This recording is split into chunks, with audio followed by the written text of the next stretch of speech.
আলাইকুম দর্শক মণ্ডলী, আমার এই ভিডিওটি দেশে এবং দেশের বাইরে কৃষক কিষানি শহরে বা গ্রামে যেখান থেকে দেখছেন তাদেরকে সকলকে জানাচ্ছি আমার আন্তরিক শুভেচ্ছা অভিনন্দন। লতিরাজ কচু, এটা হলো লতিরাজ মোটা জাতের লতি। আপনারা দেখুন, এটা অত্যন্ত মোটা জাতের।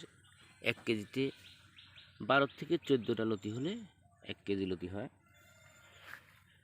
এই লতিটা খুবই ওজনে ভারী এবং অত্যন্ত ভালো দামে বিক্রয় করা যায়।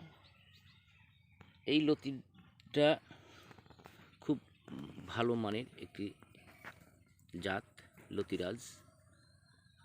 এই লতিরাজ চাষটা করলে 1 বিঘা জমিতে আপনার যদি অন্য ধানের জমি হয় তাহলে 1 বিঘা কচুর সমপরিমাণ আপনি 4 বিঘা ধান করলে এর সমপরিমাণ এর আয় করা সম্ভব।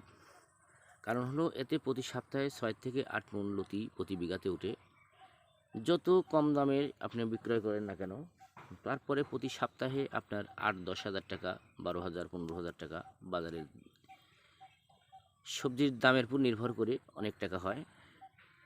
তাই বলছি যে 1 বিঘা কচুর সমান 4 বিঘা জমি ধান করলে আপনার বছরে সেই কয়েক হাজার টাকা আয় হওয়া সম্ভব। তাই যদি কোনো কৃষক বন্ধু এই চাষটা করতে আগ্রহ হন তাহলে আমার স্ক্রিনে দেওয়া নাম্বার থাকে, আপনি যোগাযোগ করতে পারবেন। আর আমার একটি কথা, সেটা হলো যদি আপনি আমার এই চ্যানেলে নতুন হয়ে থাকেন তাহলে অবশ্যই একটি সাবস্ক্রাইব করবেন, লাইক শেয়ার করবেন, কমেন্ট করবেন। এইটুক আশা রাখছি। ভালো থাকেন, সুস্থ থাকেন এই কামনায়। আল্লাহ হাফিজ।